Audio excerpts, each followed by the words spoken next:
Yeah, so in round five, I was playing my first GM in the event, Ghaem-Maghami. Strong player from Iran. I believe he's been over 2,600 FIDE, or at least around there.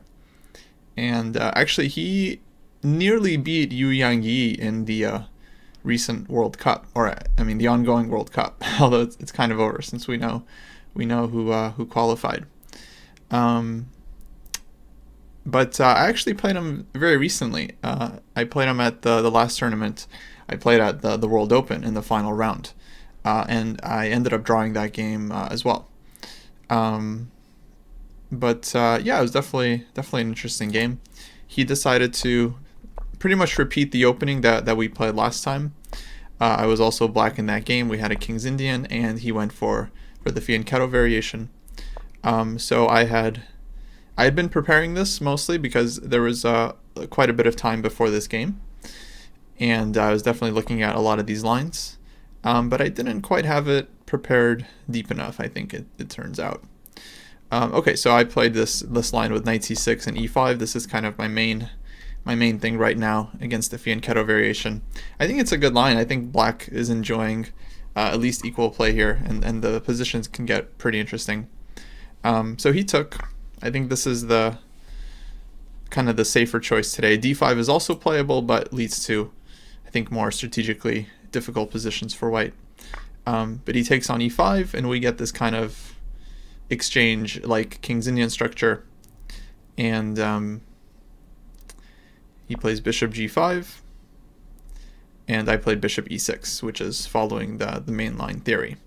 I believe in our previous game, if I remember correctly, he took on d8 in this position, so he just went immediately for the endgame and played bishop g5, bishop e6, and knight d2.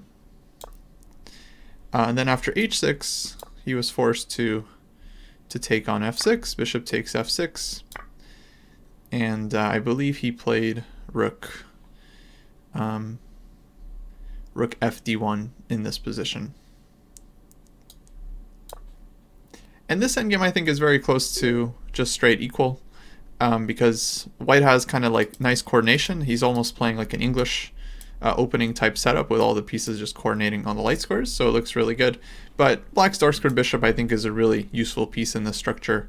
And the fact that, I mean, I'm already developed, I have a potential knight d4, and then followed by like c6, and if bishop takes b7, we always have like rook b8 ideas. So this kind of makes it all work out for black, and I think I was able to equalize pretty quickly. I did a video on this game. I think it's should be on my YouTube channel. So if you want to see more about this position, you can check that out. That was the final round of the World Open.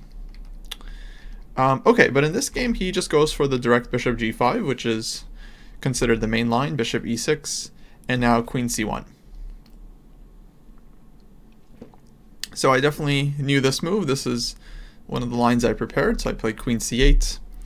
And white's idea here is just to kind of coordinate the queen and bishop and play bishop h6 at some point. Also to open up the d file for the rook. And this pawn on c4 is definitely poisoned. After bishop takes c4, I think the idea is for white to go like knight to e4. The bishop has to... Pretty sure the bishop has to go back. There's no way we can also take this pawn. And then white just gets some huge compensation here after some move. I think it's either knight h4, knight d2, maybe even rook. I think the rook stays on the f file because eventually white plays f4. I forget exactly what the idea is here. Hopefully the engine can figure it out, because white is supposed to be doing pretty well. Oh, knight d2 first, my bad. Knight d2 in this position. So hitting the bishop here, e2 pawn is not hanging. I think that was actually the issue. After knight e4, maybe black can just take on e2. So knight d2 instead. The bishop goes back to e6. I think knight de4. And then it's just very difficult for black to get out of this pin, and then f4 is coming. And basically I think this is just like just huge initiative for white, and just a terrible position. So yeah, definitely black does not want to go there. Instead, I play queen c8, just getting out of the pin and preparing the knight to be able to jump back to d7, which is just kind of a common maneuver for this type of position. Then the knight can sometimes use like either the c5 or the b6 squares. So rook d1, rook e8. This is just another useful move. And here white played b3. Okay, so this is kind of where my knowledge, it turns out, ran out. The game I was thinking of during the game continued knight d5. This is kind of the stem game I was working with for my prep. It's this game played by Wang Hao with black, where he goes knight d7 here. White played bishop h6, f6, bishop takes g7, king takes g7. And after analyzing it for a bit, it felt like black had a pretty reasonable position here. As long as they follow the plan, like knight d8, knight f7, and then pushing c6 to kick out white's knight on d5. And then if black can get all of this in, then structurally black is doing well. If one day I can even push like f5 and then get my pieces going, then black might even start overtaking the initiative. So that was kind of the setup that I remembered, but he played b3 here, which is just a different move. It's not exactly the same as knight d5. And I kind of just, I wasn't sure what to do in this position, so I decided to just continue the plan. Just play knight d7, f6, knight d8, just kind of continue as usual. I think this was objectively quite dubious because since white hasn't committed to knight d5, white has additional options to kind of try to put pressure here. And a better move is something like either bishop f5 or even, I think, bishop g4 are both reasonable. Just kind of like improving the position. I think black can throw in the move a5 at some point. And yeah, basically just playing more actively now that the c4 pawn is not really a target. But okay, I played knight d7, bishop h6, f6, takes. He went knight d2 here, which I think is definitely a decent move. White is just trying to get the pieces going. I'm just following the only plan I know about the position, so I go like knight d8, queen a3, knight f7. And here he played knight de4, which I think definitely seemed like a reasonable move at the time, but actually turns out to kind of give up white's advantage a little bit after some concrete play. I think better for him was to just play either rook ac1 and then follow with knight d5, or maybe knight d5 first, followed by rook ac1. And in both cases, if black goes c6, I think white's idea is to keep the knight on d5, using these kinds of tactics, like c takes d5, c takes d5, and then the bishop is hanging, as well as the queen. So black would have to, in order to try to get out of this, maybe play a move like queen to d8, and then I think white should have some way of continuing to play for the initiative here. Let's see, maybe I'm wrong. No, actually, maybe this position is an example of where white's initiative kind of runs out. Okay, because white got the knight to d5, but black made one safe move, queen d8. Now the knight is hanging, and then white has to go back, and black kind of gets time to get the pieces out. Yeah, if knight has to go back to c3, then yeah, queen e7, and basically black is fine. This knight on f7 is brilliant because it just covers the d6 square, and so white can't really use this weakness in the position. So what was better here for white? I'm curious, because it seems like white should have a way to maybe fight for some edge, but it looks like maybe it's not so easy. I mean, this move queen b4 is rather strange. I would probably go either rook b8 or c6, but let's say rook b8, and Stockfish wants to do something like knight de4, or even going back, but queen a3 doesn't make sense because black can just repeat. So knight de4, I think black goes f5, knight c5. This is actually pretty similar to the game.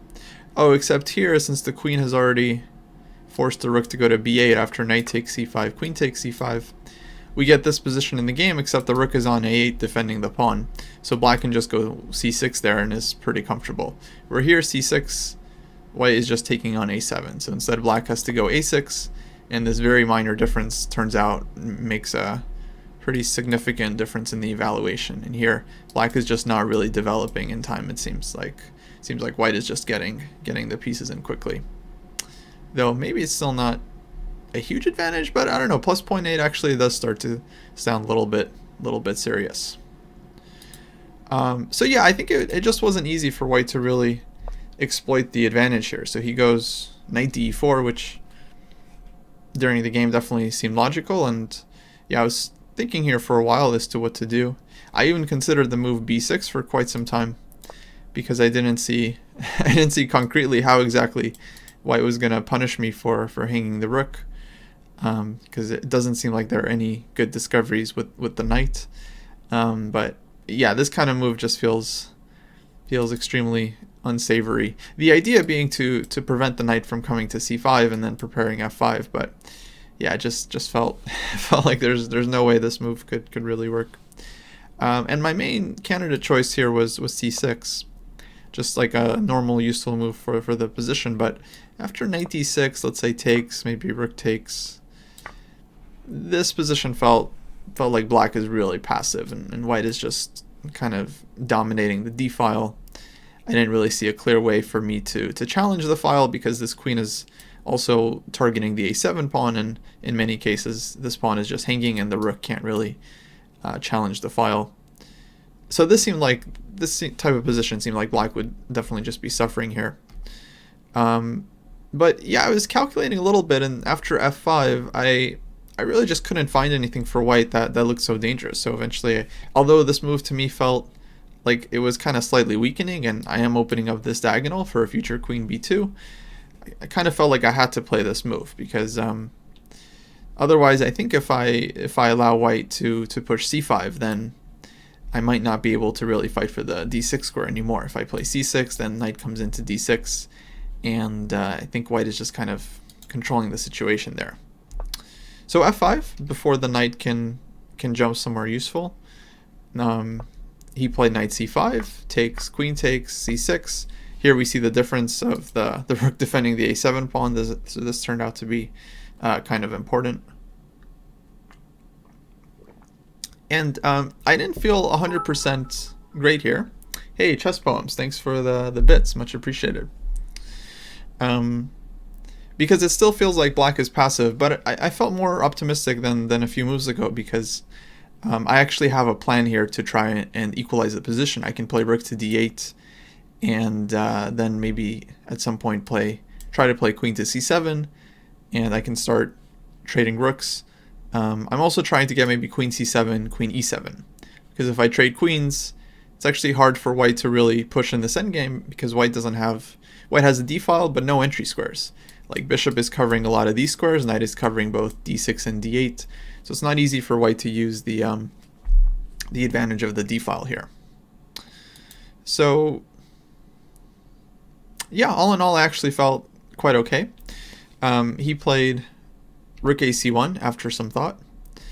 In case of e4, which I was half expecting, then I would probably just push f4. And it feels a little risky, but actually the more I was looking at it, the more I thought black's pieces are actually kind of nicely coordinated for this action. If white wants anything but have to take on f4, e takes f4, and then try to do something here, but I was thinking, for example, white pushes e5, I would play bishop f5, and to me it just looked like this pawn was difficult to defend, and not to mention the kingside majority can become dangerous, I think, in these types of positions. So to me, it felt like this was not going in white's direction. Although maybe objectively that's not the case. But certainly looked good for black at the time. So rook ac1, rook d8. Now I think if given a chance, my plan is to take on d1 and then go like queen f8. And either white has to trade queens and I start bringing in my king, and I think structurally black is doing quite well. Or white has to kind of retreat with the queen and give up some ground. So yeah, it seemed like I was kind of slowly but surely on the road to equality. Okay, so he pushes e4. It's hard to see what else to do. And in the long run, yeah, it just feels like black is doing well strategically because white's bishop is kind of blunted by this pawn chain, and it's very hard for white to push b4 without allowing the c4 pawn to become weak. So black might play b6 somewhere and just take the pawn. In fact, I think there was a line I was calculating a little bit earlier. After c6, I was mainly considering this move b4 for my opponent, just trying to play b5, and it seems very natural, like white is getting some play here. But the problem is white is not even threatening to play b5. Black just takes, and then there's too much stuff hanging on the c file. And so white is kind of overextending if they do this. But I was also considering a move like a5, just to kind of highlight the point, because now b5 again, black just takes, and I think black is doing quite well. And if white takes on a5, then I think I have this move queen c7. And after something like knight b5, which would normally be quite annoying, I think just queen takes a5. And actually white has to be careful here, because queen on c5 is hanging, knight is pinned, and I'm not sure, maybe this is just okay, this is just lost for white. So yeah, that would be a nice way to blunder. Apparently knight d5 is better, but I feel like black is still should be pretty close to equal here. Knight c7, rook e7, take, rook d7. And what's happening here? I mean, it feels reasonable for black. Maybe it's slightly worse, but somehow I feel like black should be more or less okay. Yeah, maybe I have something better after b4. Not sure. Okay, I mean, yeah, it looks like a5 is not even necessary. Rook d8 is also possible. Just kind of fighting for the file, and then b5 I'm guessing is still just c takes b5, yeah, and this is not working out for white. Okay, so basically black's position is not quite as bad as it looks. I think black is actually on the way to equalizing. So rook d8, e4, I pushed f4, which I think there's nothing else for me to do, because if I allow e takes f5, g takes f5, then e pawn is just going to be hanging. So f4. He goes knight e2. If he takes here, then I take back, even though I would rather actually have my rook be on the e file here so that it can support a future knight e5 if needed. I still felt like this position is dynamically quite satisfying for black. Like for example, queen e7 looks very annoying, but actually after rook e8, the queen can't stay on the queen side, because queen h4, g5, the queen just runs out of squares. Bishop g4, and black is not just winning the exchange, the queen is just trapped. So black is winning the queen. So yeah, to me this just felt like this would be kind of more promising for my position. Somehow the knight on f7 just feels like very ready to jump into the action. I have bishop g4, f3 ideas, or maybe bishop h3, and yeah, white's king definitely looks weaker than mine. So knight e2, and he's hitting the pawn. I was thinking about g5, but then I realized, well, now if I play g5 after gf4, let's say gf4, then queen e7 comes, and the queen is no longer getting trapped, and then the queen is actually going to be quite annoying on h4. I don't think I'm going to be happy dealing with this one. Maybe I could go e takes f4. I wasn't 100% sure about this, but possibly it's still fine. Could he have maneuvered his knight to put more pressure on e5 first, is the question, before pushing e4? Possibly. Let's see. Let's go back. So this is where white played e4.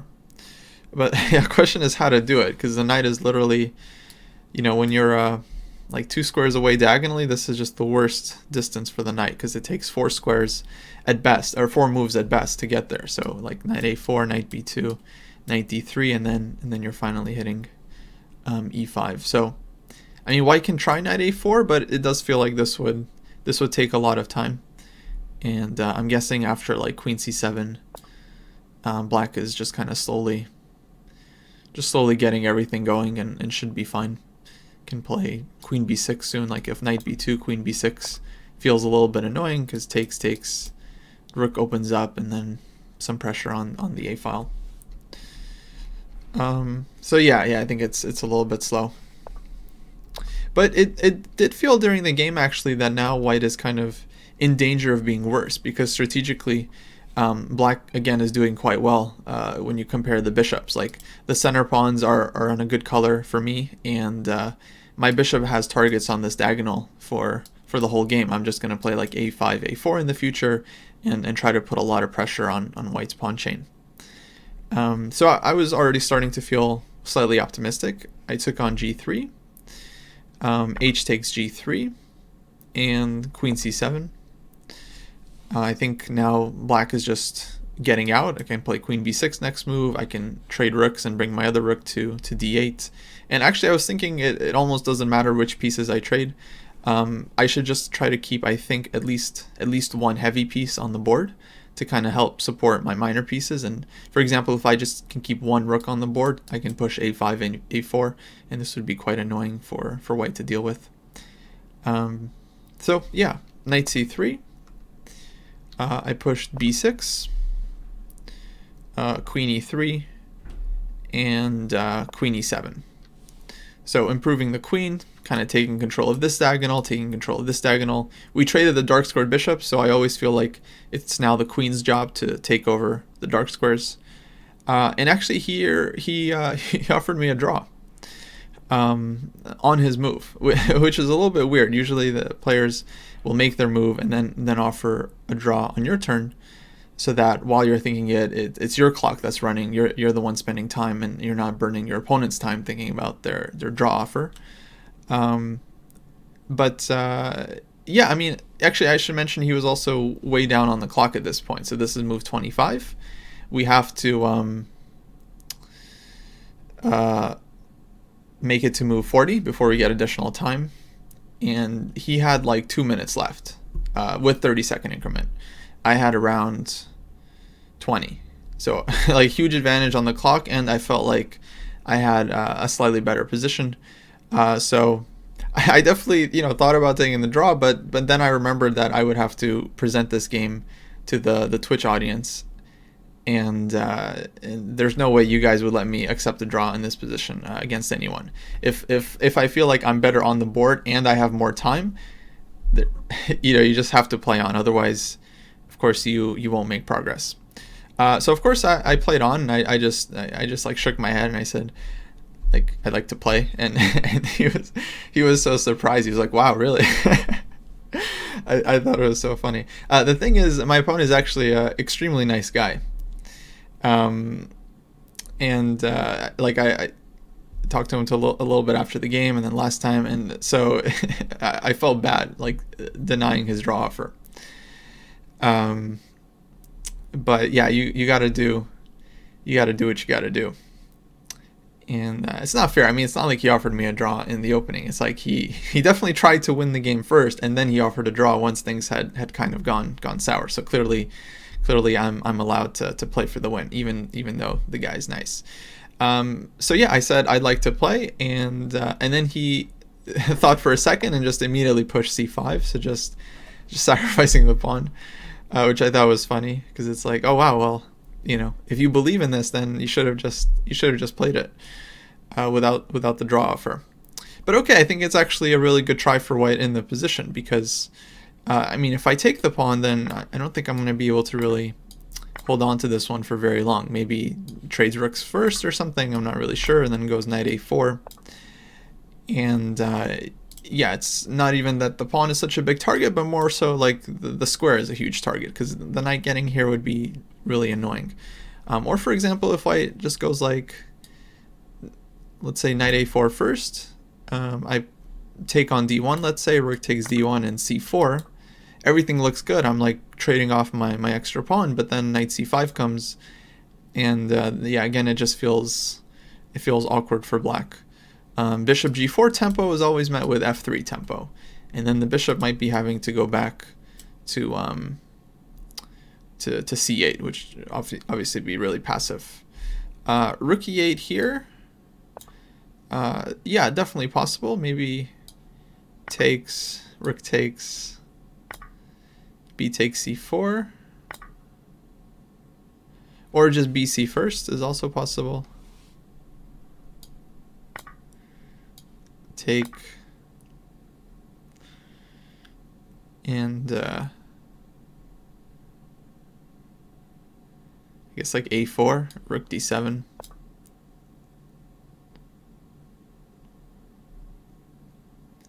So yeah, I felt pretty pessimistic about my chances to win any kind of endgame like this. I don't know what the engine thinks. Okay, so this position like about equal. So even though white is down a pawn, then just like full compensation. And it looks like white just has some concrete way to make a draw. I don't know, but it felt wrong to kind of go for this type of position. Also, I also felt like it would just kind of, simplify the play for my opponent. Because now, okay, just c5 pawn, c file is super weak. White has like all these targets. So I was more inclined to play b5. I think after just like immediate b takes c5, knight a4 is also just annoying here.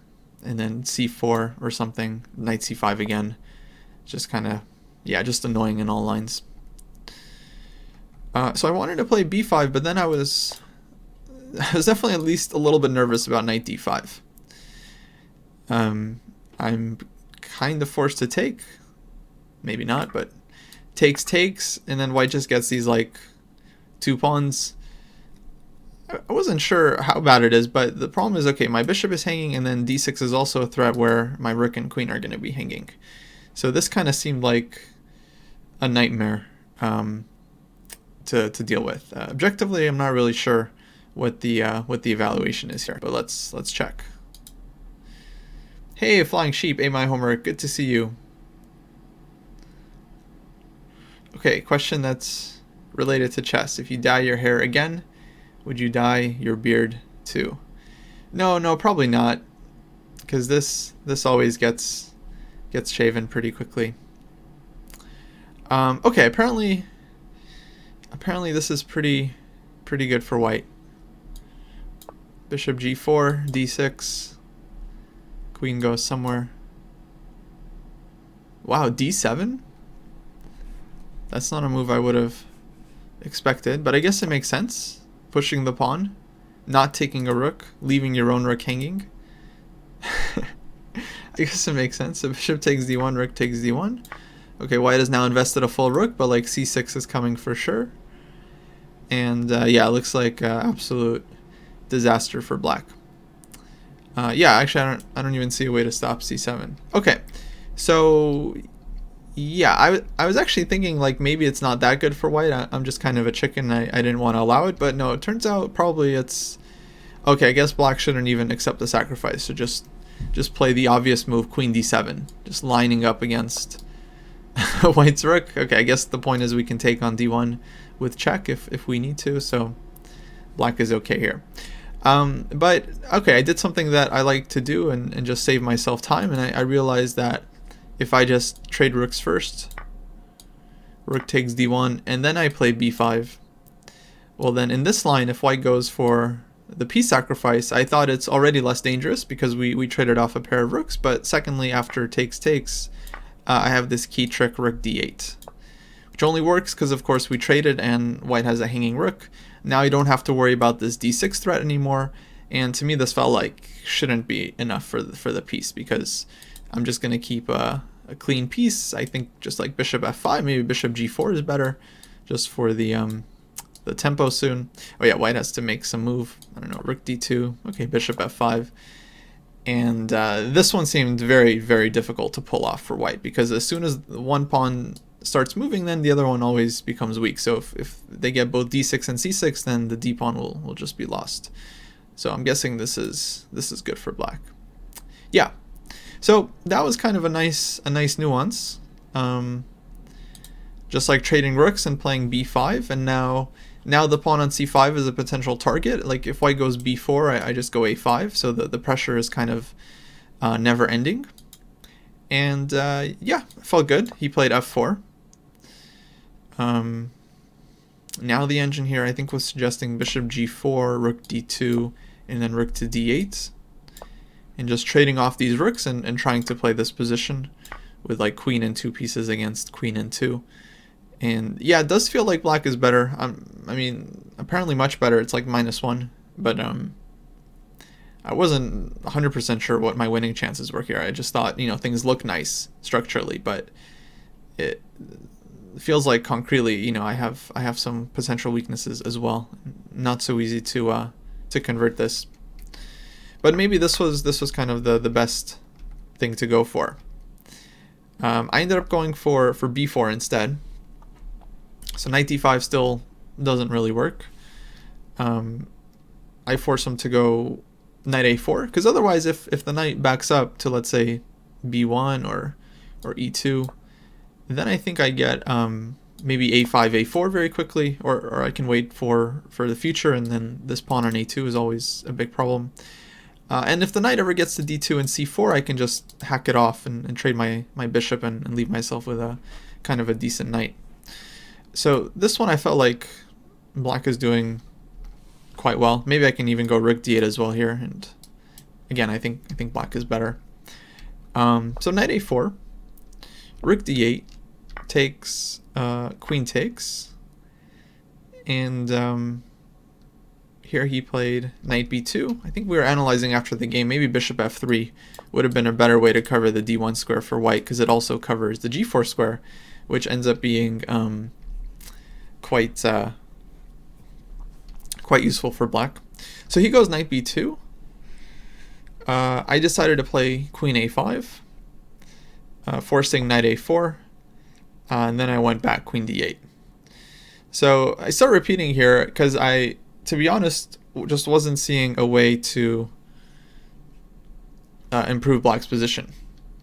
I just didn't see like what my plan was. If I go queen d4 or something, then I don't think this is going to be such a great structure anymore, because white's knight gets to this amazing square on d3, and then white can push e5, and then the bishop opens up and looks potentially problematic. I don't know, maybe black is fine here, but didn't look good. Yeah, exactly, Bazoo, repeating once like a good Russian schoolboy, which honestly didn't make sense here because my opponent was the one in time trouble, so I'm actually just helping him reach the time control. But, well, I don't know. I played queen a5 to see if he would play knight a4, and then once he did, I played back. And I think I was actually ready to just repeat and call it a day here, because I just didn't see a way to make progress. But then I found something interesting, and so I decided to go for it, because again, I'm better, and I saw an interesting line. I didn't see what was wrong with it, so I decided it's better to just go for it and just do my best. Hey, Grandmaster Gari with the bits. 50 bits for repeating once. That's awesome. Thank you. You might be having to give more bits later, because there'll be some repetitions. Okay, so he goes knight b2. And yeah, then again, I just kind of bravely tried to play on, and I went for this idea with knight h6. And I had a very specific point in mind, because of course knight g4 here is an annoying threat. If the queen has to move, then queen d4 check is going to be a big problem. He played kind of the expected move, bishop f3. Then I took on f4, g takes f4, and queen h4. So this is my point. I just realized my queen is now active, and this is actually kind of annoying for white to deal with, because I have queen g3 check in the position, king moves somewhere, then maybe like knight g4 hitting the queen, bishop is hanging. He has queen d4 check, but the king is going to be reasonably safe somewhere, like on f7. There's not going to be any more checks. And basically, yeah, this like f4 pawn is actually super weak here. So in the game, I was expecting knight d1, and this is what he ended up playing. It's like getting the knight closer to the defense and also defending the queen just in case. But it turns out knight d3 was a better move here. And it looks scarier than it really is, like queen g3 check, king f1. During the game, I just assumed, okay, I'll think of something here. I didn't really feel like there was much point in calculating further. And then like, yeah, knight g4, queen d4 check, king h6, king e2. Miracle move, because like knight is covering f2, queen is covering, king is defending the bishop, knight is covering f4. And apparently black doesn't have more than a draw here, I think. Yeah, it's time to repeat with queen h2 check and so on. But obviously this was hard to find for someone, I think, of any level, because he was playing on his increment, so he just had like 30 seconds on his clock, maybe a minute. And he played the more natural looking knight d1 because it's like getting the knight in and again defending the queen, which seems useful, but concretely this was not really important. What is important though is that the f4 pawn is still hanging. So I play knight g4, and okay, can't take immediately because take and the knight is hanging. So queen d4 check. Now I think in hindsight I probably should have played king h6 here. It was very hard to figure out where my king is going to be better placed because, I mean, both squares are kind of free from the checks, but king f7 is a little bit closer to white's queen. It's also defending the bishop, and on the other hand, not blocking the h-pawn. Whereas king h6, blocks the pawn, but is probably a little bit safer overall. So I don't know. I think both moves are objectively good, but I'm not sure which one offered better practical chances.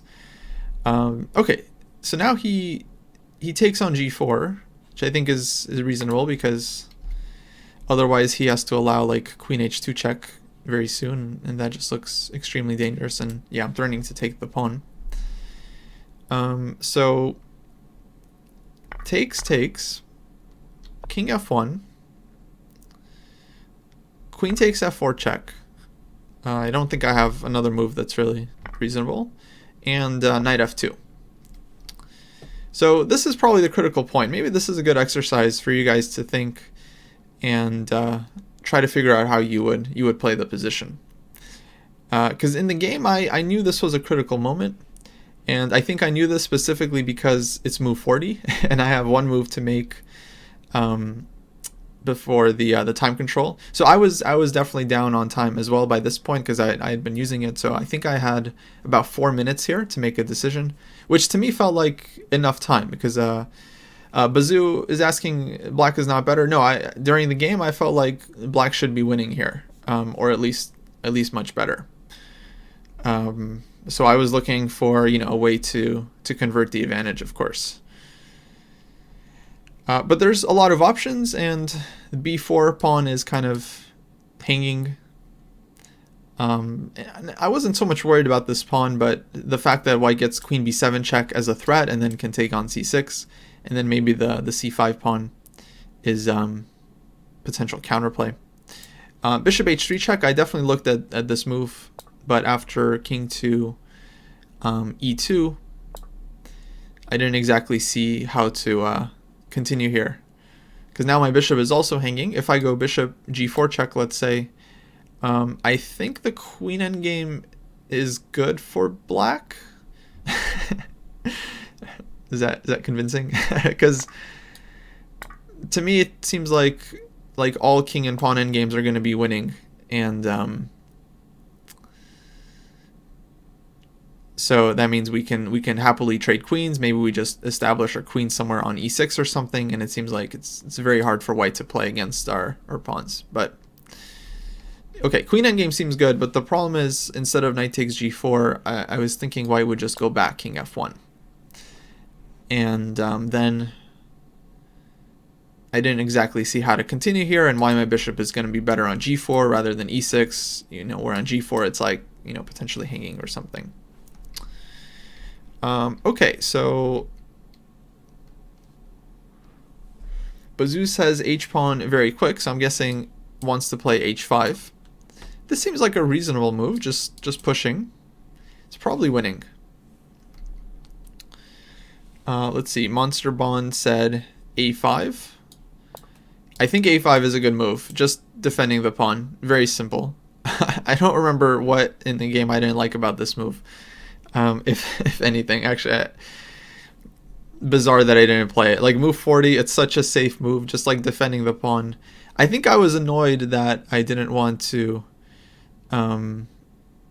play against queen h8 here. Like this move seems slightly annoying to me, but I'm sure black has a number of good moves here. h5 is probably perfectly fine. Like white's queen, I don't think is going to be really getting enough checks here.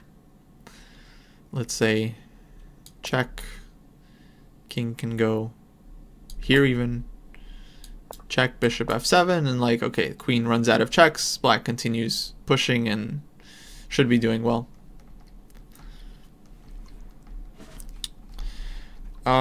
Yeah, so I think the best the best move was queen f3. At least this is what I was thinking during the game, and then the engine confirmed it. So nice job, Gary. Because here we're threatening bishop h3 check, potentially. So if white takes on b4, this is, I guess, kind of the key line, then bishop h3 is now just winning. King e1, queen e3, and the knight is lost. But if king g1, then queen g3, and mate. Okay, Gary says I have to hide the notation. But, well, okay, number one, it's not easy to always see what is being shown on the screen.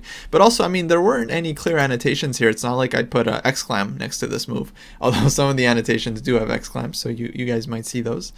But yeah, there's no annotation, so you still had to figure out that it was a good move of the options presented.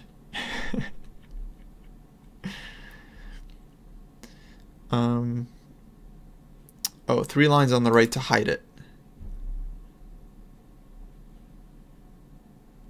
Like this?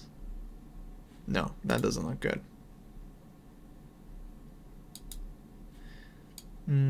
How do I hide it though? Oh, like this, but I still have to but I don't know what moves to make on the board. That's the problem. I mean, if I go next, that's fine, but if I want to like show a variation and then go back, then it's not so easy, because it's not giving me a choice to it's not giving me a choice for the variations even when I go through the notes. So I guess it's fine, but then everyone has to look at this ugly thing for like it's kind of pointless. No, I think it's fine to see the notes. I don't really mind, because this is not like guess the move, so it doesn't matter. I don't really care if people can see the next move or not. So yeah.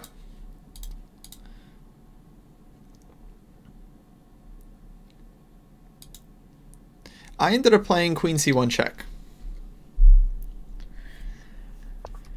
And my idea here was basically that I wanted to play queen c3. Next move.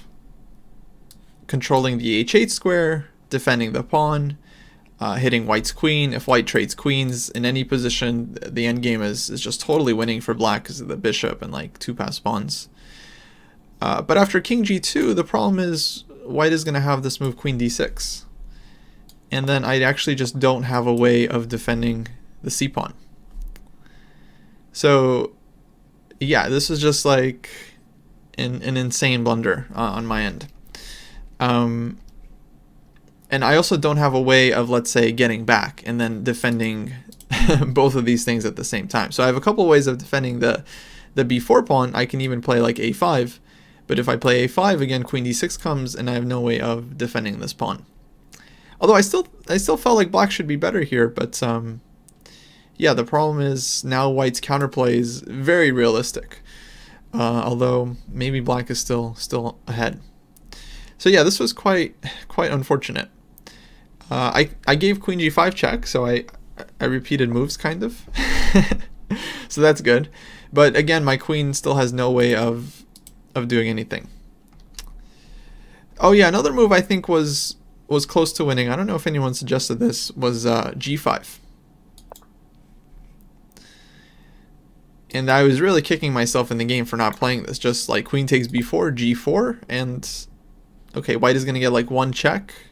The pawn is coming to g3, and it looks very dangerous. I think the engine says that maybe white has some miracle defense here, but this would have probably given me really good chances as well. But objectively, queen f3 was just crushing, because this threat of bishop h3 check is killer, because now the queen can't move off of d4, can't go to d6, can't take because of bishop h3. Is just winning the game. And since white is paralyzed, then now I can just start pushing my pawns. Yeah, basically almost every reasonable move, I think every move that was suggested is winning except for queen c1. Including a5, queen f3, h5 I think is probably good here as well. Yeah, you guys can see the dreaded... Oh yeah, bishop h3 check is also good. Um, oh yeah, this idea was very funny. Bishop h3 check, king e2, and then bishop c8, dropping back all the way to go to a6. That was a nice idea, and black is doing well here. After queen c1 check, king e2, so it's still, apparently it was still winning if I find this idea with bishop c8, which I did not. To be honest, I felt pretty discouraged here because I just felt like I totally blew it, and I basically stopped believing I could really win the game, kind of in a flash, because it just felt like I just lost like multiple tempi and just totally let it slip. And once you blunder like that in a game, you feel like you don't really trust your calculation anymore.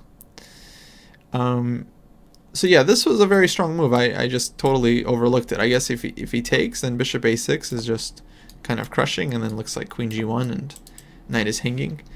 And that kind of paralyzes white's queen as well, it seems. Queen c4 check, king e7. And the queen has to stay here to guard against the bishop check, but then it can't really move, and I'm ready to just start pushing again. So yeah, I was still winning here, unfortunately. I played h5, which also keeps some advantage, but I think after queen takes b4, yeah, again, I have to find bishop c8 to kind of keep anything here. So here, yeah, I basically just decided to give up. So I started repeating, and we basically agreed to a draw. I don't know if I should have kept playing. To me, it felt like now I've kind of let the game slip, and yeah, if I continue playing like this, I mean, I just have no no winning chances whatsoever. Can bits be taken away was the question. But I don't know, I mean, what is this engine saying? Like king f6? How exactly? I don't really buy... I mean, black is not really winning yet. I mean, the evaluation is not that high. Black is certainly better, but this is far less clear. So let's see, queen d4 check. What does the engine want to do? Queen e5 check.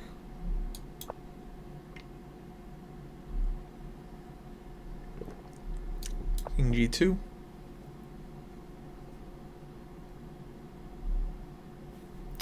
I mean, the engine, you guys saw the evaluation, and then I just made a couple of moves, and it went down all the way almost equal. I don't know, what do you guys think? Gari, Bazoo? Do you think this position is still easier for black to play? Like, does black have realistic winning chances? Let's say you don't see this idea of bishop c8. I think if I see bishop c8, then of course I would have just played it. But how exactly does black play, like, without... but I will lose this probably with both colors. I mean, it's possible. Certainly the trend is not in my favor, as Magnus likes to say. So it seemed pretty dangerous. I mean, best I can get is like 0.5. So king f6, queen d4 check.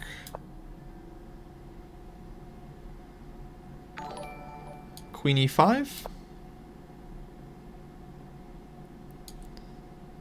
Yeah, check, king f7, and then king g2. This was the line. And here black has some options.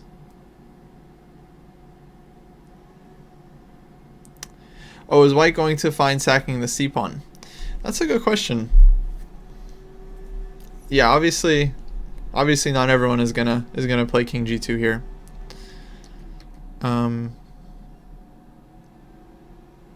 Yeah, not everyone's gonna play queen d4 for sure, but it does feel like white has other moves.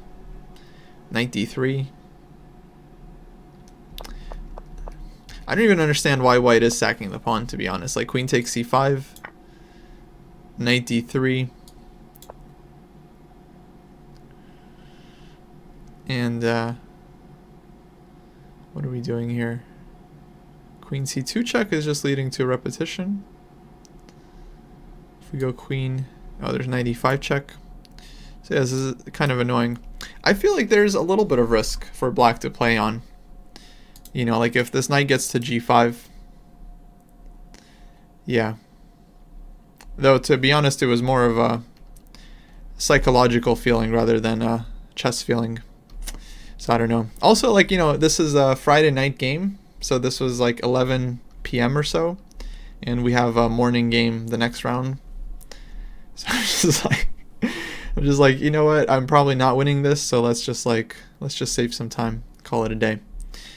So yeah, I decided to to just repeat and finish the game. I don't know. I mean, maybe I could have kept playing, but it is what it is.